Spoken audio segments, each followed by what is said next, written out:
Welcome back. This morning, we're taking a closer look at what's happening in Alief. That neighborhood has seen a noticeable population drop over the last few years. Yeah, Alief ISD has also seen thousands of students leave. I went into the neighborhood to see why families are leaving and what solutions leaders are exploring to keep them here. Houston is one of the most diverse cities in the country, and Alief is a perfect representation of it. You can find any kind of person here and the food, right? Like, it's here. So I think you should capitalize on those immigrant communities. Now Alief's population is shrinking.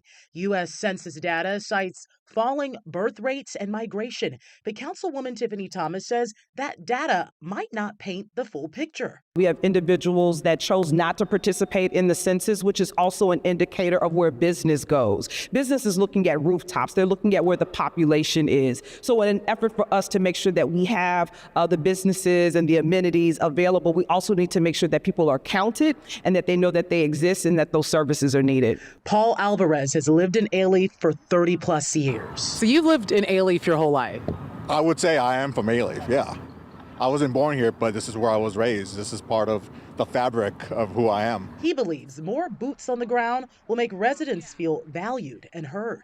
City Hall is also involved in our community. They come out here, listen to the people, understand what's going on. We can't rely just on Tiffany Thomas and the mayor. We need to rely on each other. What do you think is contributing to the decline in Alief over the last several years? As housing chair of the city in my first term, watching the global pandemic, managing the eviction crisis, many of our families have been experiencing eviction. Councilwoman Thomas says Alief has high eviction rates in many of their zip codes. The eviction crisis is still something that is impacting families' wage and income. The councilwoman says costs are climbing faster than residents' wages, and that's driving some Alief ISD families out, contributing to lower school enrollment numbers. Alief ISD, we are close partners, and last week, having a conversation around homelessness in the community, they raised the flag that many of the families, when they're going to those apartment complex servicing those kids that may be needing school at home, they're being met with eviction notices on the door at the apartments. On top of that, housing options are limited or outdated. Many of our subdivisions have not yet hit that cycle where you're seeing new development come in. That's one of the many reasons why people like Eddie Nyong Obot, who grew up in Alief, didn't return to Alief when she moved back from D.C. They're really like 1970 builds.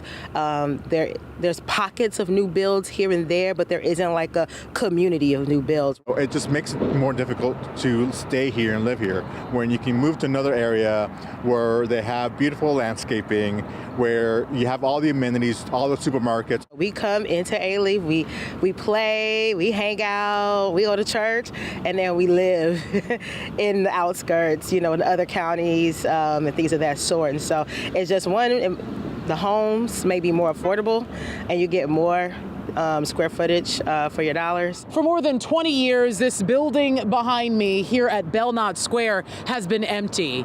But then when you walk right across the street, you'll see this grocery store over here, which residents say is now an anchor business in the Alief community, and they want to see more like these popping up all across the area. We need to make sure that we have programs that allow us to rehabilitate our streets, rehabilitate our neighborhoods, to make sure that we have development coming back in. Councilwoman Thomas tells me every neighborhood goes through a revitalization cycle after 30 to 45 years. And she says some promising paths forward are in motion. So in Alief, we have invested with infrastructure projects, the neighborhood center, and all types of improvement. Just this month, Thomas says they broke ground off Dashwood for a new affordable housing property across from the new Alief Neighborhood Center.